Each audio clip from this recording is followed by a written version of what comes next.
Elle a regardé vers le bas sur la femme sur ses genoux dans le jardin, cheveux, mains en désordre couvertes de terre, et a ricané. « Chérie, essaie de ne pas avoir l'air si misérable. Cela ruine l'esthétique de ma future maison. » Elle pensait qu'elle parlait à la jardinière.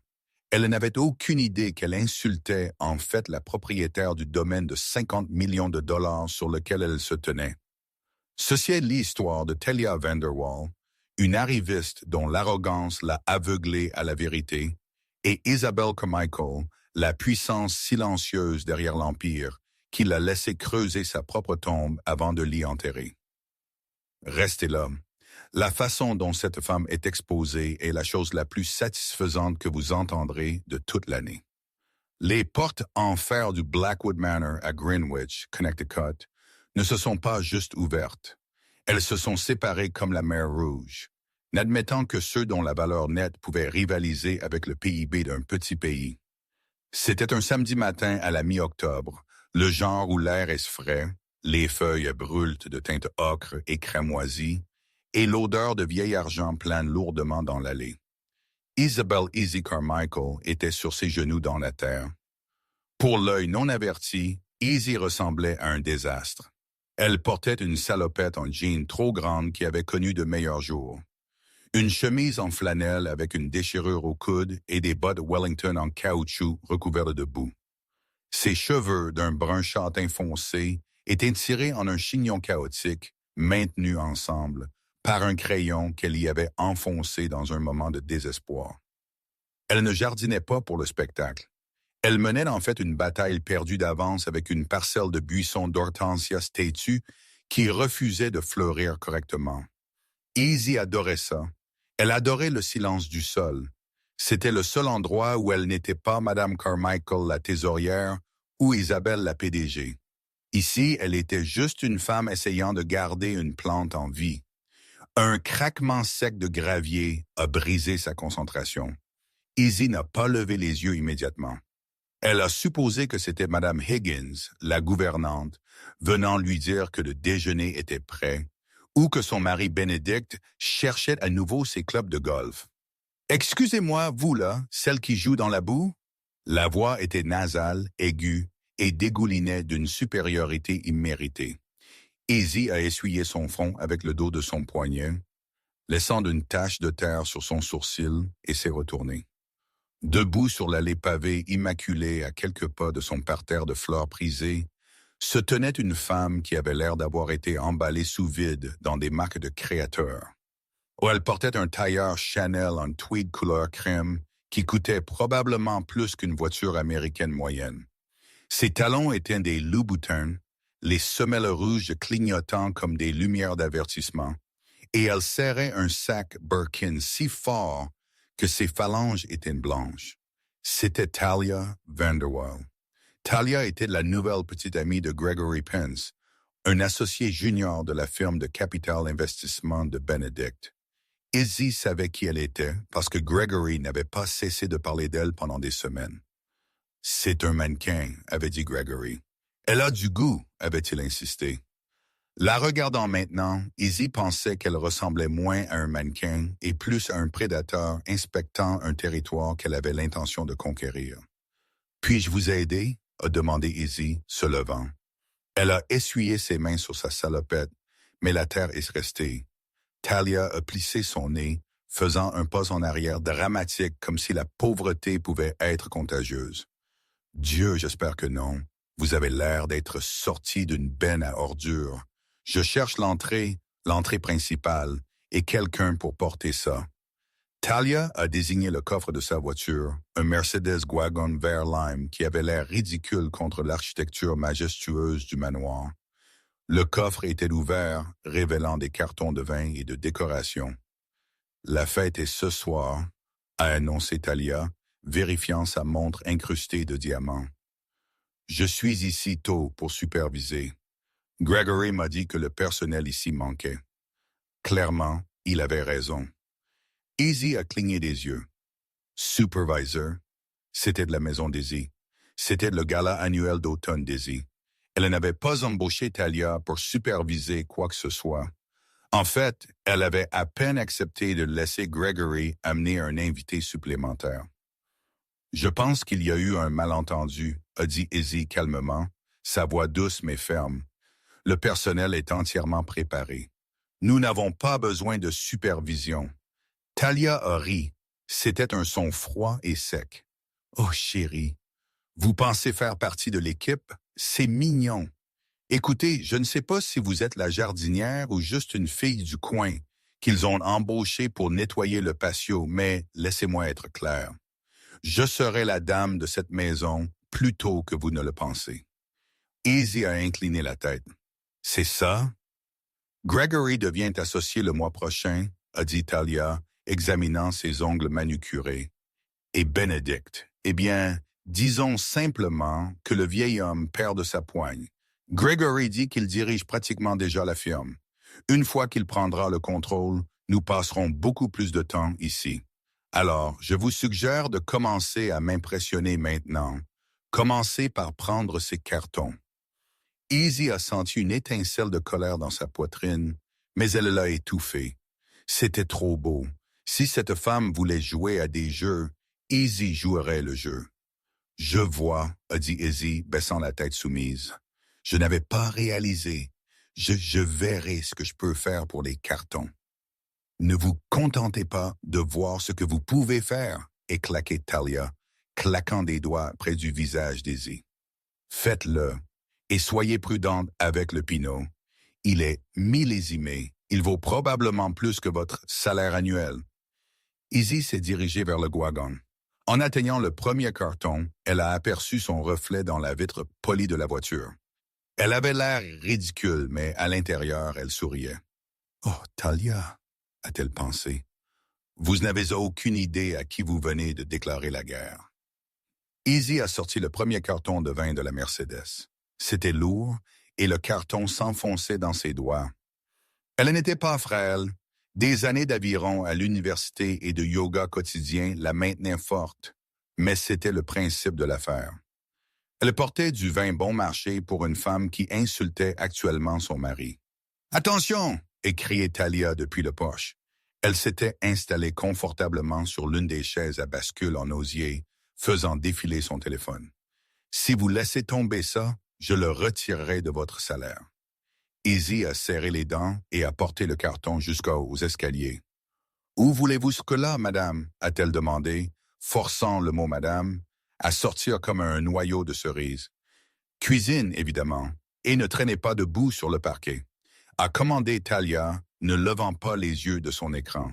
« Dieu, ça sent l'engrais ici. Benedict ne croit pas au désodorisant. » Izzy a fait une pause à la porte. « Monsieur Carmichael préfère le parfum de la nature, a-t-elle dit sèchement. « Monsieur Carmichael a mauvais goût, et rétorqué Talia, ce qui explique pourquoi la décoration de cette maison est si datée. Avez-vous vu les rideaux de l'aile Est? Atroce! Quand Gregory et moi prendrons le contrôle, je viderai tout le rez-de-chaussée. Marbre blanc minimaliste. Rien de ces vieilles ordures d'acajou poussiéreux. » Izzy est entrée dans la maison, son cœur battant un peu plus vite. Cette maison était dans sa famille depuis 3 générations. Ce n'était pas la maison de Benedict, c'était la sienne. Elle avait hérité du domaine Blackwood de son grand-père, un magnat de l'acier qu'il avait construit de ses propres mains et avec beaucoup de détermination. Benedict avait emménagé lorsqu'il s'était marié. L'acajou qu'elle insultait avait été sculpté à la main en 1920. Izzy a posé le carton sur l'îlot de cuisine. Madame Higgins était là, coupant des légumes pour les apéritifs du soir. Madame Higgins, une femme corpulente aux yeux qui ne manquait rien, a regardé Izzy, puis le carton, puis la terre sur les genoux d'Izzy. Elle a ouvert la bouche pour parler. « Madame Carm !» Izzy lui a lancé un regard vif, les yeux écarquillés qui criaient « Ne dites pas un mot !» Madame Higgins a fait une pause, confuse. Elle a essuyé ses mains sur son tablier. « Tout va bien? Est-ce que mademoiselle aide, juste un invité? » « Madame Higgins, a dit Izzy fort, faisant un clin d'œil à la vieille femme. « Cette dame, mais dehors, a des instructions spécifiques pour la fête. » Madame Higgins a froncé les sourcils. « Instructions? Mais l'organisateur déjà? Je sais, a chuchoté Izzy, se penchant. Jouez le jeu, s'il vous plaît. Je veux voir jusqu'où elle ira. Madame Higgins a réprimé un sourire. Elle connaissait Izzy depuis qu'elle était enfant. Elle connaissait ce regard espiègle dans ses yeux. Très bien, mais si elle entre ici et touche à ma sole, je démissionne. Juste à ce moment, le cliquetis des talons a résonné sur le parquet. Talia est entrée dans la cuisine, ses yeux balayant la pièce avec dédain. Finalement, elle a soupiré. Le vin respire-t-il? Il a besoin de respirer. Elle a regardé Madame Higgins. Vous devez être la cuisinière. Assurez-vous que les hors-d'œuvre ne sont pas gras. Je suis en cycle céto et je ne veux pas avoir d'éruption cutanée. Madame Higgins s'est raidie. Je suis la gérante de maison, madame, et le menu a déjà été approuvé par les propriétaires. Eh bien, les futurs propriétaires le changent, a dit Talia, la dépassant pour inspecter le réfrigérateur. Elle a ouvert le massif réfrigérateur Sub-Zero et a froncé les sourcils. C'est tout le champagne? Où est le dôme? Gregory a dit qu'il y aurait du dôme. Le champagne est dans la cave, a dit Izzy, debout près de l'évier et lavant la terre de ses mains. Talia s'est retournée. Je vous ai dit d'arrêter de travailler. J'ai 3 autres cartons dans la voiture. Allez-y maintenant. Izzy a séché ses mains sur une serviette en papier. Elle était sur le point de ressortir quand Talia a haleté. « Oh mon Dieu, a dit Talia, regardant les bottes d'Izzy. Vous avez traîné de la boue ici. Regardez le sol. » Il y avait en effet 2 légères taches de terre brune sur les carreaux blancs immaculés près de la porte. « Je vais nettoyer, a dit Izzy, tendant la main vers une serpillière. « Non, et claqué Talia. » Elle s'est approchée, a pris un verre d'eau du comptoir, un que Madame Higgins venait de se verser, et l'a délibérément et lentement renversé sur le sol juste au-dessus de la boue. L'eau a éclaboussé les bottes d'Izzy. Maintenant, c'est un vrai gâchis. Talia a souri, ses yeux froids et vides. Mettez-vous à genoux et essuyez ça avec un chiffon. Je veux vous voir transpirer un peu. Ça forge le caractère. La pièce est devenue silencieuse. Le bourdonnement du réfrigérateur a semblé s'arrêter. Madame Higgins a serré son couteau si fort que ses phalanges sont devenues blanches. Izzy a fixé la flaque. Elle a fixé le visage suffisant et parfaitement contourné de Talia. Pendant 1 seconde, Izzy a envisagé de lui jeter le seau de la serpillière. Elle a envisagé d'appeler la sécurité. Monsieur Henderson, le chef de la sécurité, était un ancien marine qui aurait volontiers escorté cette femme hors de la propriété par l'oreille. Mais c'était trop facile. Izzy s'est lentement abaissée à genoux, elle a pris un chiffon dans le meuble bas. « Bonne fille », a gloussé Talia, sortant son téléphone pour prendre un selfie avec la cuisine en arrière-plan. Faisant attention de recadrer Izzy ou peut-être de la garder comme accessoire d'arrière-plan. Boss Life à Hampton's Prep. Pendant qu'Izzy essuyait le sol, absorbant l'eau froide et l'humiliation brûlante, elle a fait un vœu silencieux. Ce soir, a-t-elle pensé, ce soir, quand les lumières seront allumées et les caméras clignoteront et Gregory essaiera d'impressionner le conseil d'administration, je vais vous détruire. Elle a fini de nettoyer, s'est levée et a regardé Talia dans les yeux. « Y aura-t-il autre chose, madame? »« Oui, » a dit Talia, se tournant pour partir. « Garez ma voiture. Je ne veux pas marcher pour y retourner. Idéalement, garez-la quelque part où les oiseaux ne feront pas caca dessus. Voici les clés. » Elle a jeté les clés. Elles ont frappé Izzy à la poitrine et ont clatré sur le sol. Izzy s'est penché et ramassé les clés du G-Wagon vers l'âme et a souri. Considérez que c'est fait. Izzy était monté sur le siège conducteur du G-Wagon vert néon. L'intérieur sentait agressivement le parfum de voiture à la vanille et le désespoir. Elle a ajusté le rétroviseur, apercevant son propre visage taché, et a mis la voiture en marche arrière. Elle n'a pas garé la voiture dans le garage. C'était réservé à la famille et aux vrais amis. Elle ne l'a pas garé sur le parking des invités, qui était déjà délimité par l'équipe de voituriers. Au lieu de cela, Izzy a conduit la voiture sur un quart de mile sur la voie de service, après les écuries, et l'a garée à côté du hangar des tracteurs où les paysagistes gardaient de compost fumier. « Parfait », a-t-elle chuchoté, coupant le moteur. « J'espère que l'odeur améliorera la vanille. » Elle a commencé la longue marche de retour vers la maison principale. En approchant de la terrasse arrière, elle a vu un homme grand aux cheveux argentés sortir d'une berline noire. Il portait un manteau en cachemire bleu marine et tenait une maillette en cuir. C'était Benedict Carmichael, son mari. Malgré les 20 ans d'écart d'âge sur lesquels les tabloïds adoraient se focaliser, Benedict était toujours indéniablement beau. Il avait la mâchoire d'une star de cinéma classique et des yeux qui contenaient généralement une étincelle de chaleur, à moins que vous ne le croisiez dans une salle de conférence. Il a levé les yeux et a vu Izzy approcher. Il s'est arrêté net.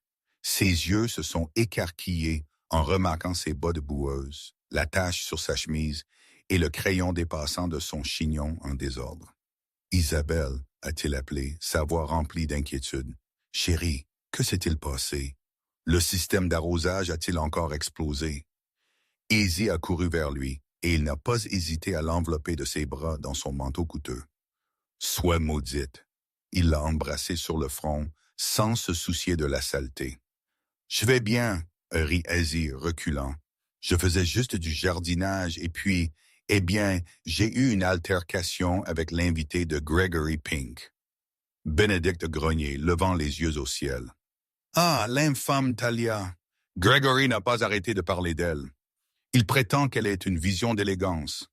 À en juger par l'expression de votre visage, je suppose qu'elle est l'opposé. » « Elle pense que je suis la domestique, » a dit Izzy, un sourire malicieux se répandant sur son visage. « Elle m'a fait porter son vin et renverser de l'eau sur le sol pour me faire frotter, puis m'a jeté ses clés pour garer sa voiture. » Le visage de Benedict s'est assombri instantanément.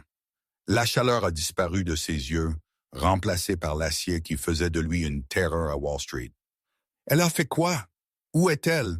Je vais demander à la sécurité de la jeter dehors avant qu'elle ne puisse finir son premier verre. » « Non. » Izzy a attrapé son bras. « N'osez pas. Pas encore. »« Izzy, elle vous a humilié chez vous. »« Elle a essayé de m'humilier, » a corrigé Izzy. « Elle a humilié une jardinière. Elle n'a aucune idée de qui je suis, et c'est exactement pourquoi vous allez la laisser rester. » Benedict a regardé sa femme, confus. « Que prévoyez-vous? »« Elle m'a dit que vous perdez de votre poigne, » a dit Izzy, sa voix baissant d'une octave. Elle a dit que Gregory dirige la firme et qu'ils allaient prendre le contrôle de cette maison. Elle a qualifié l'acajou de vieilles ordures poussiéreuses et a dit qu'elle prévoyait de vider le premier étage. Les sourcils de Benedict se sont levés. « Elle a dit que je perds de ma poigne? » Il a laissé échapper un rire bas et sec. « Et Gregory lui donne cette information? »« Exactement, » a dit Izzy. « Si Gregory dit à sa petite amie qu'il est en train de vous renverser, nous avons un plus gros problème qu'une simple invitée grossière. Nous avons un traître dans les rangs. Je veux voir jusqu'où ils iront. Je veux voir si Gregory l'arrête ou s'il l'encourage. » Benedict a soupiré, regardant la maison du manoir se dresser au-dessus d'eux. Il a lissé sa cravate. « Vous avez toujours été terrifiante quand vous complotez, ma chère. C'est pourquoi je vous ai épousée. Promettez-moi juste une chose, » a dit Izzy. « Quand vous entrerez, ne me présentez pas. Pas avant le discours. Laissez-la penser qu'elle gagne. Laissez-la penser qu'elle possède l'endroit. » Benedict a embrassé sa main, tachant un peu son nez de terre. « Comme vous voulez, mais allez vous changer. Vous avez l'air d'avoir lutté avec un blaireau. »« J'y vais, » et sourit Izzy. « J'ai une robe à mettre. Je pense qu'il est temps pour la dame du manoir de faire enfin une apparition. » Le soleil a plongé sous l'horizon, peignant le ciel de violettes profondes et d'indigo. Le Blackwood Manor s'est transformé. Des projecteurs ont illuminé la façade en pierre et l'intérieur brillait de la chaleur des lustres en cristal. À 19 heures, l'allée était un défilé de Rolls-Royce, Bentley, et Maybach. L'élite du Connecticut et de New York arrivait en masse. À l'intérieur du grand hall, Talia Vanderall était dans son élément. Elle se tenait près de l'entrée, un verre de champagne millésimé à la main, qu'elle avait forcé un serveur à ouvrir tôt, saluant des gens qu'elle ne connaissait pas, comme si elle était l'hôtesse. « Bienvenue » a-t-elle ronronné à un sénateur perplexe. « Tellement ravi que vous ayez pu venir. L'éclairage ici est un peu lugubre, n'est-ce pas? Nous prévoyons de changer les appliques de la saison prochaine. » Le sénateur a donné un hochement de tête poli et confus, et s'est éloigné rapidement. Gregory Pence se tenait à ses côtés, l'air nerveux. C'était un homme d'une trentaine d'années, aux cheveux gominés et un costume un peu trop brillant. Il vérifiait constamment son téléphone, transpirant légèrement. « Chérie, calme-toi », a sifflé Gregory. « Ce sont des clients importants, et nous n'avons même pas encore vu Benedict. »« Détends-toi, Greg, » éraillait Talia, ajustant son collier de diamants. « Tu m'as dit que tu dirigeais pratiquement l'endroit. Pourquoi devrais-je être timide? Regarde cette foule. Ils ont besoin de quelqu'un avec de la jeunesse et de la vitalité pour les diriger, pas un vieux dinosaure et sa femme invisible. » « Madame Carmichael n'est pas invisible, » et marmonnait Gregory. « Elle est discrète et elle contrôle le fonds de bienfaisance. Si elle ne vous aime pas, je suis mort. »« S'il vous plaît, » Talia a agité sa main d'un geste dédaigneux. « J'ai vu la domestique plus tôt. Si la maîtresse de maison permet à son personnel de ressembler à des vagabonds, elle n'a clairement aucune exigence. C'est probablement une femme au foyer un peu vieillotte qui passe son temps à tricoter. » Juste à ce moment, un silence est tombé sur la pièce. Le quatuor à cordes a arrêté de jouer en plein milieu d'une mesure. Le bavardage s'est éteint. Les têtes se sont tournées vers le grand escalier massif qui descendait du deuxième étage. En haut des escaliers se tenait une femme. C'était Isabelle. Elle avait nettoyé la saleté de sa peau et de ses cheveux. Son chignon chaotique avait disparu, remplacé par des vagues lisses et brillantes qui cascadaient sur une épaule. Elle portait une robe de soirée en velours vert émeraude, faite sur mesure avec une fente sur la jambe et un dos plongeant qui criait pouvoir et argent en égale mesure. Autour de son cou se trouvait l'Emerald Blackwood, un collier célèbre commandé par son grand-père, avec une pierre de la taille d'un œuf de caille. Il a capté la lumière et l'a brisée en 1000 étincelles vertes. Elle a descendu les escaliers lentement, tous les yeux dans la pièce fixés sur elle. Elle se déplaçait avec une grâce qui faisait glisser la soie comme de l'œil. Benedict l'attendait d'en bas des escaliers. Il l'a regardée avec une adoration non dissimulée, offrant sa main lorsqu'elle a atteint la dernière marche. « L'heure du spectacle », a-t-il chuchoté. « Brisons des cœurs », a-t-elle chuchoté en retour. Talia, debout près du bar, a laissé tomber sa mâchoire. Elle n'avait pas reconnu la femme. La jardinière avait été couverte de boue, portant un chapeau avec les cheveux en un nœud désordonné. Cette femme ressemblait à la royauté. « Qui est-ce » a demandé Talia, la jalousie s'enflammant dans sa poitrine. « C'est la maîtresse ?»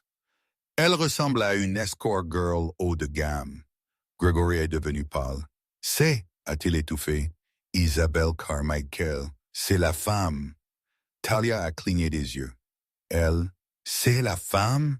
Elle a l'air jeune. » Elle a plissé les yeux. « Eh bien, l'argent peut acheter beaucoup de chirurgie plastique.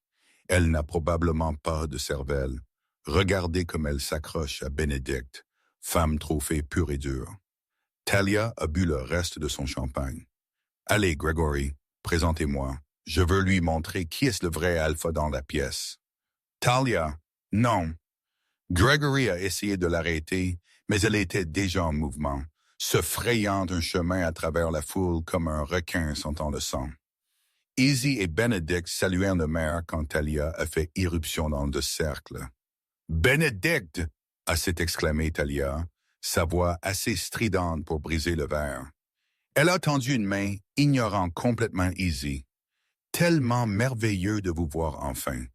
Gregory parle si souvent de vous, surtout de votre fatigue ces derniers temps. » Benedict a pris sa main brièvement, sa poigne froide. « Talia, un plaisir. J'entends que vous vous êtes déjà bien installé. Tout à fait à l'aise.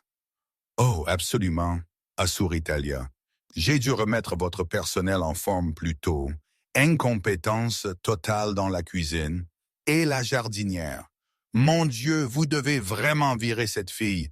Elle se roulait dans la terre comme un cochon. Easy, debout à côté de Benedict, a pris une gorgée de son eau. Elle s'est tournée lentement pour faire face à Talia. C'est ça? A demandé Easy, sa voix douce comme du velours mais avec un bord dangereux. Un cochon, dites-vous? Talia a finalement regardé Easy. Elle a regardé le collier d'émeraude. Elle a regardé la robe, mais elle n'a pas regardé les yeux. Elle n'a pas reconnu les yeux marron miel qu'elle avait ricanés il y a 3 heures. Oui, a dit Talia, regardant Easy de haut en bas avec un ricanement. Une vraie ordure, mais je suppose que vous ne sauriez rien de cela. Vous avez l'air du genre à ne pas lever le petit doigt. Jolie robe, au fait. L'occasion de défiler. Le cercle de personnes autour d'eux, y compris le maire et plusieurs membres du conseil d'administration, est devenu silencieux. Quelqu'un a toussé nerveusement. La main de Benedict s'est serrée en un poing à ses côtés. Easy a juste souri. Un sourire froid et terrifiant. En fait, a dit Easy, s'approchant, dominant Talia malgré être un pouce plus petite. C'est du sur-mesure, Alexander McQueen. Et je sais une chose ou deux sur la saleté. C'est incroyable ce que l'on trouve quand on creuse assez profondément. Par exemple, j'ai entendu dire que vous cherchiez la dame de la maison. Je le suis, a dit Talia, bombant le torse. J'ai des idées pour la décoration que je veux partager avec elle, de femme à femme, même si franchement, je doute qu'elle ait le goût pour les comprendre. Eh bien, a dit Easy, inclinant la tête, vous avez de la chance, car la dame de la maison est juste devant vous. Talia a cligné des yeux. Elle a laissé échapper un court rire nerveux. Vous êtes la deuxième femme de Benedict ou sa fille? Je suis Isabelle Carmichael, a dit Izzy, sa voix portant afin que les invités à proximité puissent entendre. Je possède cette maison. Je possède le terrain sur lequel vous avez garé votre voiture. Et curieusement, je possède la saleté que vous m'avez vue frotter du sol cet après-midi. Talia a gelé. Son cerveau a essayé de traiter l'information. La jardinière, la boue, l'eau qu'elle a renversée, les clés de voiture. Elle a regardé le visage d'Izzy à nouveau, vraiment regardé. Et puis l'horreur s'est installée. « Oh, a chuchoté Talia, vous étiez seule. Vous avez jeté vos clés à... » Izzy a fini. « Oui, je crois que j'ai garé votre G-Wagon près du hangar à fumier. Vous voudrez peut-être le faire nettoyer. L'odeur persiste. » Gregory Pence avait l'air de vouloir se dissoudre dans le sol. Il a avancé en transpirant.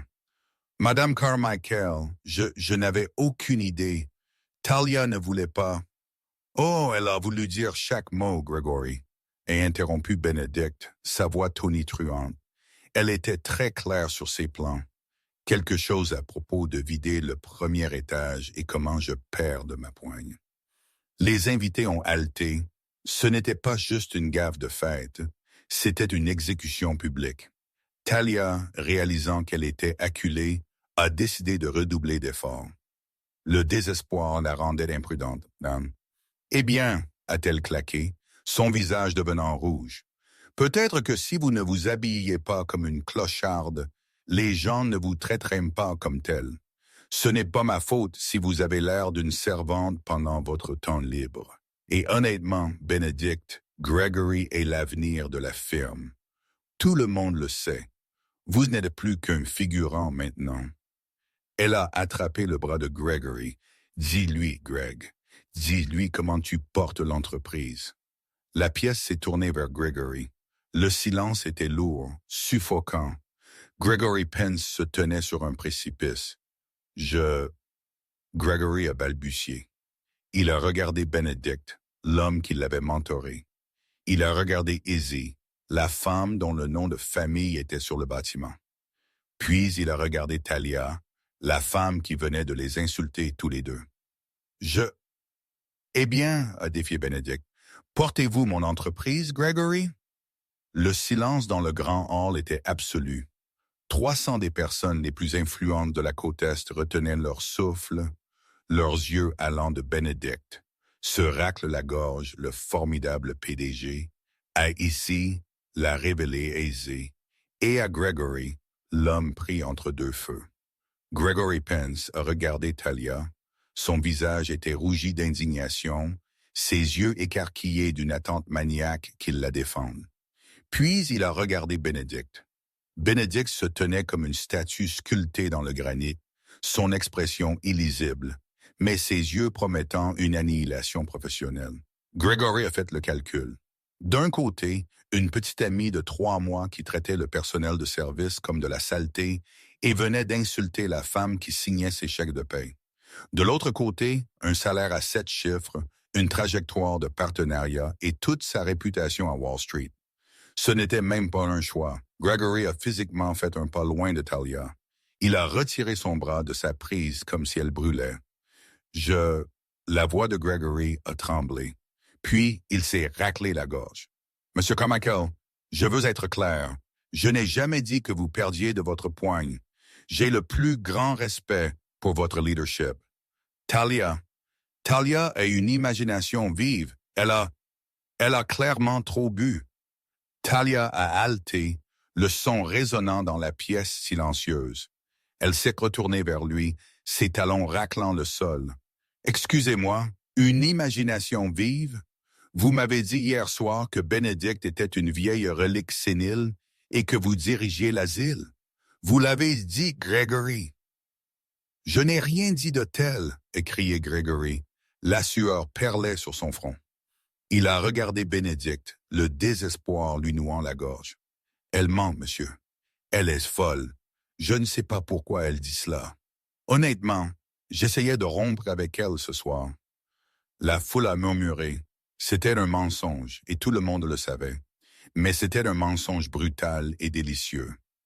Talia l'a regardé, trahi. La couleur s'est retirée de son visage, laissant son maquillage paraître dur et sévère. « Espèce de petite vermine sans colonne vertébrale », a-t-elle sifflé. « Vous vous vantiez de dépenser sa prime avant même de la voir. » Benedict a levé une main, et la pièce est redevenue silencieuse. Il n'a pas regardé Gregory, il a regardé Talia. « Peu importe ce qu'il a dit, mademoiselle Vanderwall, » a dit calmement Benedict, parce que Gregory n'est plus employé par Carmichael et associé. Les genoux de Gregory ont fléchi. « Monsieur, s'il vous plaît, vous avez amené une personne chez moi qui a insulté ma femme, abusé de mon personnel et manqué de respect à mon hospitalité. » Et continuait Benedict, sa voix s'élevant juste assez pour porter jusqu'au fond de la pièce. « Cela montre un manque de jugement que je ne peux tolérer chez un associé. Si vous ne pouvez pas choisir judicieusement votre entourage, on ne peut pas vous faire confiance avec les actifs de mes clients. Vous êtes viré, Gregory. La sécurité vous escortera à votre bureau lundi pour récupérer vos effets personnels. Ne vous connectez pas à votre ordinateur. Votre accès a déjà été révoqué. » Il a tapé sur son téléphone. Il avait envoyé le texte il y a 3 minutes pendant que Talia vociférait. Gregory est resté là, la bouche bée. Sa carrière a été incinérée en quelques secondes. Talia, cependant, n'avait pas fini. Elle a poussé un cri de rire qui frôlait l'hystérie. « Bien !» a-t-elle hurlé. « Virez-le, c'est un loser de toute façon. Mais vous, » elle a pointé un doigt manucuré vers Izzy, « vous êtes toujours une blague. Vous pensez que porter une jolie robe change quoi que ce soit? Vous étiez à genoux dans la saleté. Vous n'êtes qu'une jardinière glorifiée avec un mari riche. Vous n'aurez jamais de classe. Vous ne serez jamais moi. » Izzy a fait un pas en avant. Elle n'a pas hurlé, elle n'a pas crié, elle a simplement ri, un son doux, sincèrement amusé. « Talia, » a dit Izzy, « je ne veux pas être vous. Vous louez un style de vie. Vous ne pouvez pas vous permettre d'impressionner des gens qui ne vous aiment pas. Vous parlez de classe, pourtant vous êtes entré chez moi et l'avez traité comme un hôtel. Vous parlez de goût, pourtant vous portez un costume Chanel contrefait. » Talia s'est figée. « C'est un vrai. »« Ce n'est pas, » a dit Izzy, pointant la couture sur le revers. La couture sur un vrai tweed Chanel est invisible. La vôtre est cousue à la machine. De plus, les boutons sont en plastique. Je le sais parce que je possède l'entreprise qui fabrique les boutons pour la ligne authentique. Une onde de rire a traversé la foule. Une femme au premier rang, une véritable rédactrice de mode pour Vogue, a hoché la tête en accord, chuchotant à sa voisine. Talia a regardé son costume, horrifiée. Et quant à être une jardinière glorifiée, on est ici, quoi, ou ici, et continuer Easy en tournant lentement autour de Talia. Vous avez raison sur une chose, j'adore la saleté. Mon grand-père, Silas Blackwood, a construit ce domaine de toutes pièces. Il m'a appris qu'il faut se salir les mains pour construire quelque chose qui dure. Vous pensez que le pouvoir vient d'un sac à main ou d'un titre? Le vrai pouvoir, Talia, c'est de savoir qui vous êtes quand les bijoux sont retirés. Je sais qui je suis. Je suis la femme qui possède l'hypothèque de l'appartement de Gregory. Saviez-vous que la firme détient le prêt pour le logement des employés? Gregory a fait un bruit d'étouffement. Et a ajouté Izzy, je suis la femme qui est sur le point de vous faire retirer de sa propriété, non pas parce que vous m'avez insulté, mais parce que vous êtes ennuyeuse. Izzy s'est tourné vers le chef de la sécurité, un homme massif nommé M. Henderson, qui s'était matérialisé de l'ombre. Monsieur Henderson, a dit Izzy, veuillez montrer la sortie à nos invités et leur rappeler où leur véhicule est situé. Monsieur Henderson n'a pas attrapé Talia. Il n'a pas eu besoin de le faire. Il a simplement pénétré son espace personnel, un mur de muscles noirs, et a fait un geste vers la porte. « Par ici, madame », a-t-il grommelé. Talia a cherché un allié. Elle a regardé le sénateur, le maire, la rédactrice de mode. Ils la regardaient tous avec un mélange de pitié et d'amusement. Ils levaient leurs verres à Izzy. Vaincue, Talia s'est retournée et a marché vers la porte, la tête haute dans une fragile tentative de dignité. Gregory l'a suivi, ressemblant à un homme marchant vers la potence. Les lourdes portes en chêne du Blackwood Manor se sont claquées derrière eux avec un bruit sourd et définitif, étouffant le son de la fête et la musique de jazz qui avait repris. Dehors, l'air était devenu glacial. Le vent fouettait les arbres, arrachant les dernières feuilles d'automne. « Ma voiture !» éclatait Talia à Gregory, frissonnant dans son mince costume. « Prends la voiture, amène-la devant. » Gregory l'a regardé avec une pure haine. « Je ne ferai rien pour vous. Vous venez de me coûter mon emploi. Vous m'avez tout coûté. »« Vous vous êtes coûté votre emploi en étant un lâche, » a hurlé Talia. « Prends juste cette fichue voiture pour que nous puissions partir. » Monsieur Henderson, qui les avait suivis sur le porche, s'est raclé la gorge. « Je crains que les services de voiturier ne soient réservés qu'aux invités, » a-t-il dit poliment. « Et vous n'êtes plus des invités. De plus, selon les instructions antérieures de Mme Carmichael, votre véhicule n'a pas été garé sur le parking des voituriers. »« Où est-elle? » a demandé Gregory, sa voix creuse. Monsieur Henderson a pointé du doigt l'obscurité le long de la longue voie de service non éclairée qui s'éloignait des jardins manucurés et se dirigeait vers les dépendances agricoles. « Elle est garée près de la grange à tracteurs, » a dit Henderson, spécifiquement à côté de l'unité de confinement du compost et de l'engrais. C'est à environ un demi-mile de marche. Je vous suggère de vous dépêcher. Les arroseurs automatiques sont réglés pour se déclencher dans 15 minutes. Talia a regardé ses talons loup-bouton de 6 pouces. Elle a regardé la route noire comme du jet.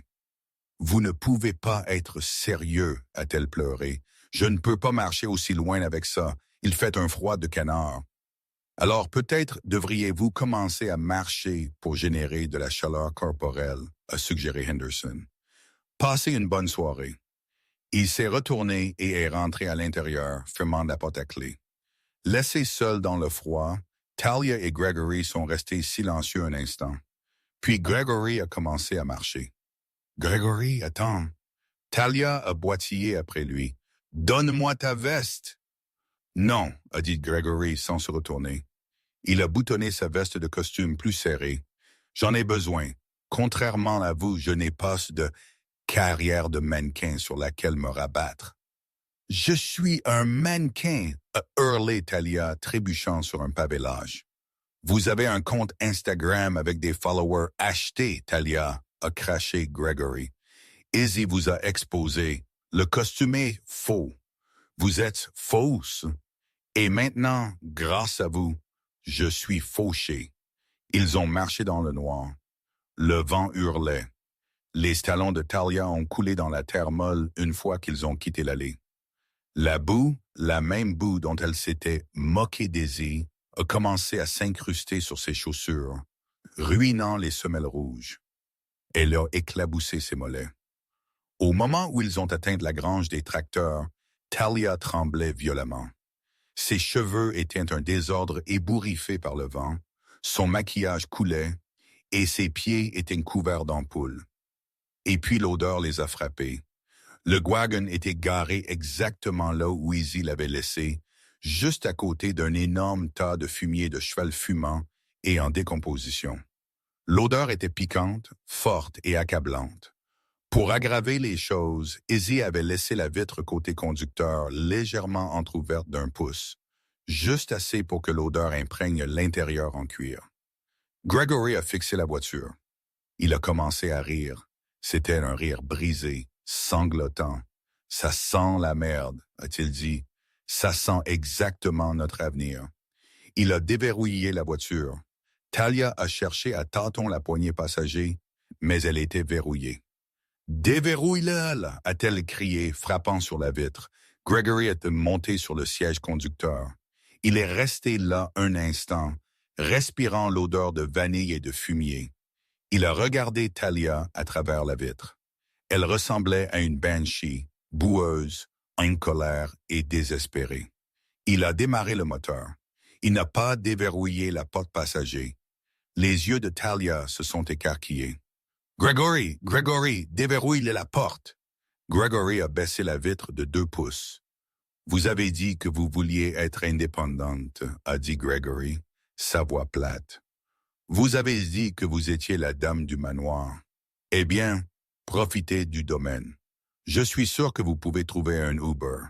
Oh, attendez, Uber ne prend pas aussi loin. »« Gregory, vous ne pouvez pas me laisser ici, » a-t-elle crié, frappant à la vitre. « Je gèle. »« Ça forge le caractère, » a dit Gregory, répétant ces mots à Izzy. « Transpirez un peu. » Il a remonté la vitre.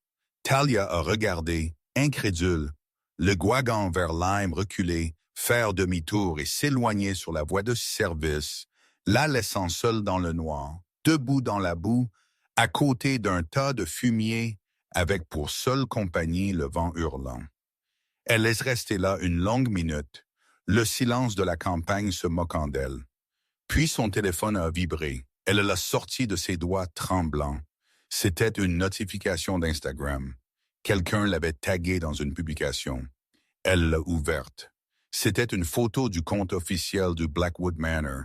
C'était une photo d'Izzy, l'air royal dans sa robe émeraude, trinquant avec Bénédicte. La légende disait « Merveilleuse soirée célébrant le succès, la loyauté et l'authenticité. Un rappel à tous. La vraie élégance est la façon dont vous traitez les gens qui ne peuvent rien faire pour vous. Masham Blackwood Gala. Acha pas de filtre. Attache le vrai contre le faux. » Talia a regardé les gemmes. Ils grimpaient par milliers. Elle a regardé ses pieds de boueux. Elle a regardé le fumier. Et finalement, Talia Vanderwall a crié. Le silence à côté du hangar à fumier était absolu, sauf pour le bourdonnement de la clôture électrique au loin et le son rauque de la respiration de Talia Vanderwall. 10 minutes s'étaient écoulées depuis que les feux arrière du wagon s'étaient dissous dans l'obscurité, la laissant échouer dans un tas de déchets agricoles. Elle n'a pas commencé à marcher immédiatement. Pendant longtemps, elle ne pouvait simplement pas traiter la réalité. Son cerveau, câblé pour l'escalade sociale à enjeux élevés et les flux Instagram soigneusement élaborés, n'avait aucun cadre pour être abandonné dans un tas de compost. Elle a continué d'attendre que les producteurs crient coupé ou que Gregory revienne en riant, affirmant que c'était juste une blague tordue pour tester sa loyauté. Mais le vent était réel. Le froid mordant d'octobre traversait le tissage synthétique fin de son costume Chanel contrefait, la gelant jusqu'aux os. Et l'odeur, une puanteur piquante et riche en ammoniac de fumier de cheval en décomposition, s'infiltrait dans ses pores. « Il ne reviendra pas », a-t-elle chuchoté, sa voix se brisant. Talia a regardé ses chaussures. Les loups-boutins étaient ruinés. Les semelles rouges, son badge d'honneur, étaient incrustées de boue brune. Avec un cri guttural qui a effrayé une chouette perchée dans les chevrons, elle les a jetées. Elle préférait marcher pieds nus sur l'asphalte gelé que de traîner cette saleté avec elle. Elle a commencé la randonnée. Le demi-mile que Henderson avait mentionné était une sous-estimation sadique, dans le noir absolu avec le vent fouettant ses cheveux en un nid emmêlé. Cela ressemblait à un marathon. Chaque caillou sur la voie de service s'enfonçait dans ses pieds, chaque bruissement dans les buissons la faisait sursauter. La femme qui avait ricané à une jardinière pour avoir de la terre sur les mains était maintenant couverte de saleté. Son collant déchiré, son maquillage coulant sur son visage comme une peinture de guerre ratée. Au moment où elle a atteint le portail principal 40 minutes plus tard, elle tremblait de façon incontrôlable. Le portail était une massive structure en fer forgé verrouillée hermétiquement. À l'intérieur du poste de sécurité chauffé, un garde nommé Jeffrey regardait un match de football sur une télévision portable. Il l'a vu approcher, une silhouette fantomatique couverte de boue émergeant du brouillard. Il n'a pas eu l'air surpris. Le bavardage radio de la maison avait été le clou de son année. Talia a frappé sa main contre la vitre par balle. « Ouvrez le portail », a-t-elle hurlé, bien que sa voix soit rauque. « Laissez-moi sortir !» Jeffrey a ouvert la vitre juste un pouce.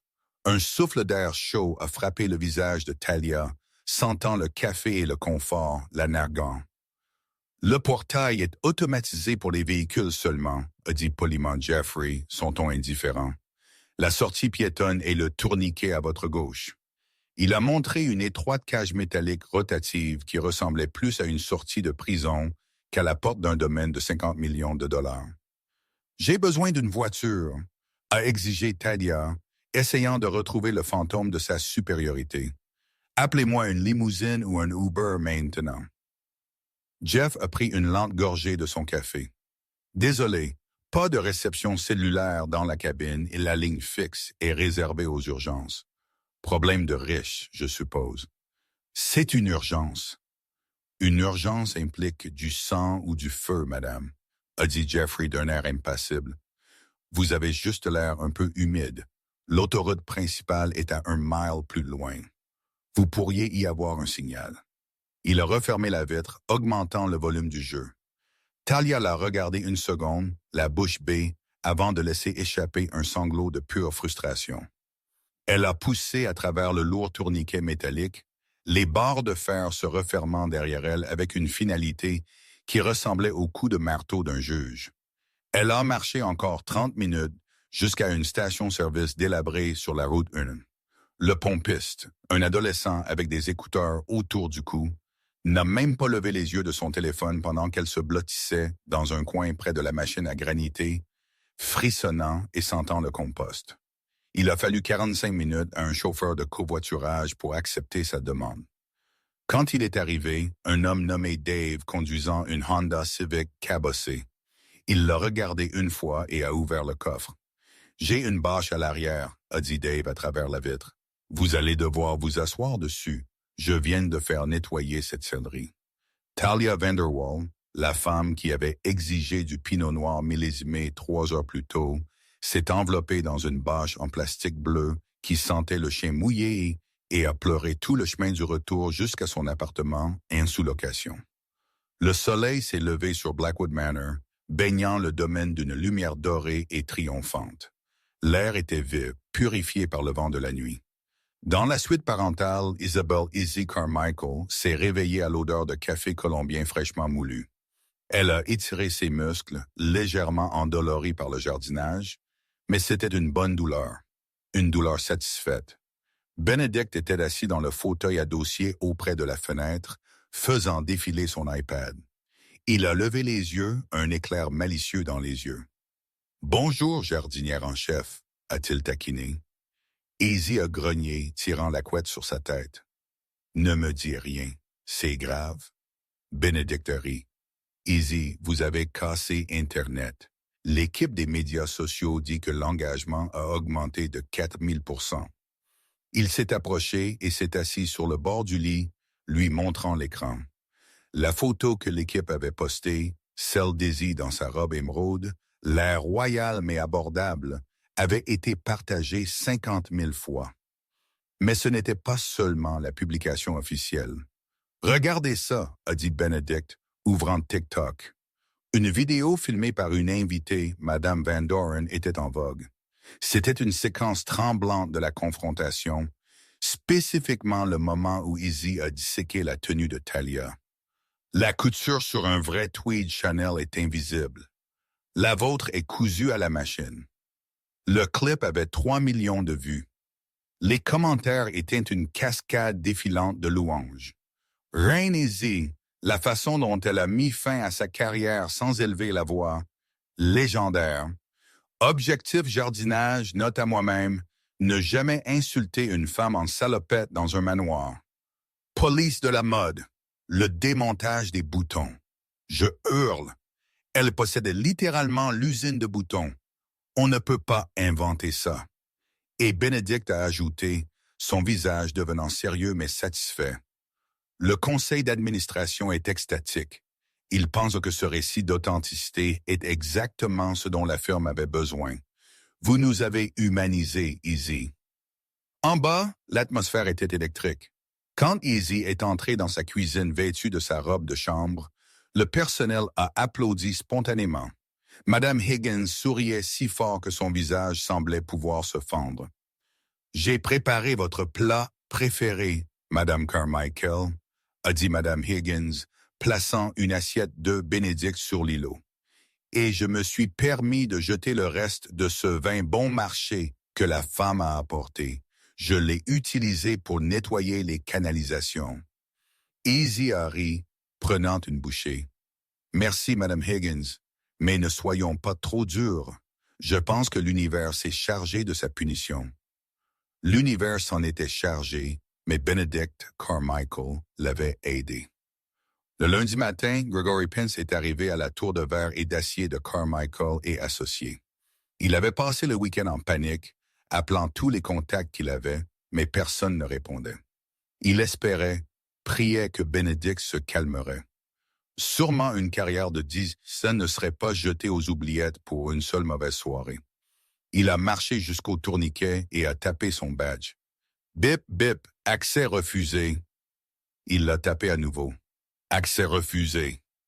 Problème avec le badge, Greg. Gregory s'est retourné. Marcus Sterling, le chef des ressources humaines, se tenait là avec 2 gardes de sécurité. Il tenait une boîte en carton. « Nous devons parler », a dit Marcus dans le hall. Ils se sont assis sur les bancs modernes, inconfortables, près de la réception. Marcus n'a pas mâché ses mots. « Monsieur Carmichael a invoqué la clause de moralité de votre accord de partenariat. Avec effet immédiat, a dit Marcus, faisant glisser une épaisse enveloppe sur la table. Vous êtes renvoyé pour motif réel et sérieux. C'est ridicule, a balbutié Gregory, son visage pâle. À cause d'une petite amie, je peux poursuivre en justice. Ce n'est pas seulement la petite amie, Gregory, a dit Marcus, sa voix baissant. Une fois que Benedict a autorisé l'audit hier, nous avons trouvé quelques anomalies. Les dîners clients à l'Aeronaudanum, le week-end spa dans les Hamptons facturé au fonds de recrutement. Vous avez dépensé près de 15 000 $ de divertissement personnel sur la carte de l'entreprise. Gregory a senti le sang quitter sa tête. Je comptais rembourser ça. C'est un détournement de fonds, Gregory.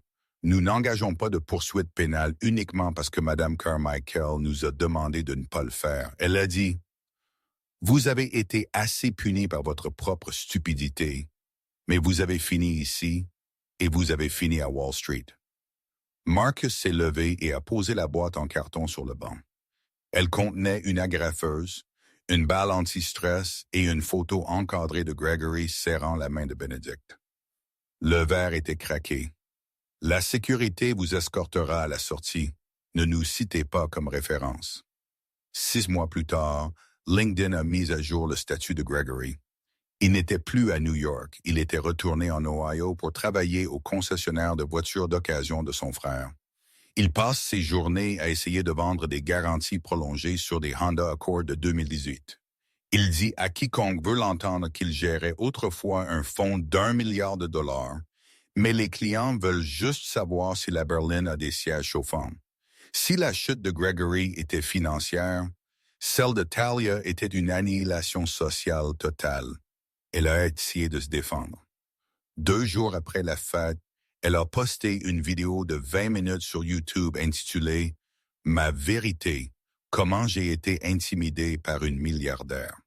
Dans la vidéo, elle était assise sur son sol sans maquillage, calculée pour paraître sympathique, pleurant sur la façon dont Izzy l'avait piégée, comment la boue était un piège et comment elle était une victime de la guerre des classes. Cela a eu un effet boomerang spectaculaire. Des détectives d'Internet ont disséqué la vidéo image par image. Ils ont trouvé ses vieux tweets se moquant des travailleurs de service. Ils ont trouvé son annuaire de lycée où elle avait été élue la plus susceptible de se marier pour l'argent. Mais le coup de grâce est venu du monde de la mode. Un compte populaire de surveillance de la mode a republié sa vidéo « Ma vérité » à côté du clip d'Izzy, exposant son faux costume. Ils ont tagué le compte officiel de Chanel. Dans une démarche que les experts en relations publiques étudient encore, Chanel a effectivement répondu. Chanel Official vérifié. Nous pouvons confirmer que le vêtement présenté dans les précédentes publications de Mademoiselle Van der Waal ne répond pas à nos standards d'atelier. Nous conseillons aux clients d'acheter uniquement auprès des boutiques autorisées pour éviter l'embarras. Nous remercions Mme Carmichael pour sa loyauté et son expertise. Ce commentaire a reçu 200 000 j'aime. Talia a supprimé son Instagram, son TikTok et son LinkedIn. Ses amis en ville ont bloqué son numéro. Elle a été désinvitée de tous les événements, de tous les clubs et de tous les dîners. Elle était devenue une paria sociale, une blague ambulante. Ruinée, humiliée et expulsée de sa sous-location, elle a fait ses bagages. Elle a déménagé à Boca Raton, en Floride, pour vivre avec sa tante. Elle travaille actuellement à la réception d'un centre de bien-être médical. Chaque jour, des femmes riches entrent, portant de vrais sacs Birkin et de vrais costumes Chanel. Talia doit sourire, prendre leur manteau et leur offrir de l'eau de concombre. Parfois, elle voit une femme qui ressemble à Asie et ses mains commencent à trembler. Elle laisse tomber les verres d'eau et doit ensuite prendre la serpillière et nettoyer elle-même. 1 an plus tard, les saisons ont tourné et l'automne est revenu à Greenwich. Les feuilles des chênes massifs sont devenues or et cramoisies, assorties aux couleurs du blason de Blackwood. Isabelle Carmichael était de retour dans son endroit préféré, le jardin. Elle était à genoux près des rosiers, portant une nouvelle salopette, bien qu'elle soit déjà tachée de vert, et ses fidèles bottes Wellington. Elle creusait une tranchée pour une nouvelle ligne d'irrigation, ses mains recouvertes de terre sombre et riche. Livraison, a appelé une voix. Izzy s'est levée, protégeant ses yeux du soleil. Un camion de livraison était au ralenti dans l'allée. Une jeune conductrice a sauté, tenant un presse-papier et une grande boîte. La conductrice a hésité en s'approchant. Elle a regardé la grande demeure, puis la femme couverte de terre. Elle a plissé les yeux. « Êtes-vous M. Carmichael? » a demandé la conductrice timidement. « Je le suis. » Izzy a souri, essuyant ses mains sur un chiffon accroché à sa ceinture. « Désolé pour le désordre. Je mène une guerre contre ces racines aujourd'hui. » Le visage de la conductrice s'est illuminé. « C'est vous, la jardinière! Oh mon Dieu, ma mère et moi avons regardé votre vidéo 100 de fois! » Izzy a rougi. Oh là là, j'espère que vous n'êtes pas déçu que je ne porte pas le collier d'émeraude. Non, a dit la conductrice sincèrement, c'est beaucoup plus cool. C'est cool que vous savez, fassiez réellement le travail. La plupart des gens avec une maison comme ça ne toucheraient même pas à l'herbe. Eh bien, a dit Izzy, signant le presse-papier, c'est la terre de mon grand-père. Si je n'en prends pas soin, les mauvaises herbes prendront le dessus. Et comme je l'ai appris l'année dernière, il faut faire attention aux mauvaises herbes. Parfois, elles portent du rouge à lèvres et essaient de virer votre mari. La conductrice rit tendant la boîte. Vous êtes une légende, Madame Carmichael. Restez authentique. Alors que le camion s'éloignait en grondant, Bénédicte est sorti sur la terrasse. Il portait un peu la colle roulée et tenait 2 tasses de cidre fumant. Il a descendu les marches en pierre pour rejoindre sa femme. « Un autre admirateur » a-t-il demandé, lui tendant une tasse. « Juste une livraison » a dit Izzy, soufflant sur la vapeur chaude. Elle a regardé le gazon. Le soleil se couchait, projetant de longues ombres sur l'herbe. L'endroit où le wagon avait été garé était maintenant une parcelle prospère de citrouilles oranges et rondes et pleines de vie. Izzy a pris une gorgée de cidre et a posé sa tête sur l'épaule de Bénédicte. « Vous savez, a-t-elle médité, Talia avait raison sur une chose. »« Oh !» Bénédicte a levé un sourcil. « Et c'était quoi? » ?»« Elle a dit que j'avais besoin de transpirer un peu parce que ça forge le caractère, » a dit Izzy, regardant ses mains cailleuses et sales. « Je pense qu'elle avait raison. Ça vous garde les pieds sur terre. Si vous ne touchez jamais la terre, vous oubliez où vous vous tenez. Et si vous oubliez où vous vous tenez, il est très facile de tomber. » Bénédicte a embrassé le sommet de sa tête. « Eh bien, je vous préfère dans la boue à n'importe qui d'autre en diamant. »« Bien, » Izzy a souri ramassant sa pelle, « parce que j'ai 3 autres rangées à planter avant le dîner. Prenez un râteau, monsieur le PDG. Nous brûlons le jour. » Bénédicte a soupiré, feignant l'agacement, mais il a posé sa tasse et a retroussé ses manches. Ensemble, le milliardaire et l'aisé ont travaillé dans la terre, alors que le soleil plongeait sous l'horizon, contents de savoir que tout ce qu'ils avaient était réel, solide et construit pour durer. Et c'est l'histoire de comment une milliardaire aisée a utilisé un peu de boue pour exposer une montagne de mensonges. C'est un puissant rappel que la vraie classe ne dépend pas de l'étiquette sur votre veste ou du prix de votre voiture. Il s'agit de la façon dont vous traitez les gens lorsque vous pensez que personne ne regarde. Talia a appris à ses dépens que lorsque vous jetez de la boue sur quelqu'un, c'est généralement vous qui finissez par perdre du terrain. Qu'en pensez-vous? Izzy est-elle allée trop loin en laissant Talia s'humilier elle-même? Ou Talia a-t-elle eu exactement ce qu'elle méritait? Et sérieusement, avez-vous déjà eu un collègue comme Gregory qui essayait de s'attribuer tout le mérite? Je veux entendre vos histoires dans les commentaires ci-dessous. Si vous avez apprécié cette histoire de karma servi froid, veuillez cliquer sur le bouton « J'aime ». Cela aide vraiment la chaîne. Et n'oubliez pas de vous abonner et d'activer la cloche pour ne jamais manquer une nouvelle histoire. Nous publions des drames de la vie réelle tous les mardis et vendredis. Merci d'avoir regardé et rappelez-vous, faites attention à qui vous écrasez parce qu'il pourrait bien posséder le terrain sur lequel vous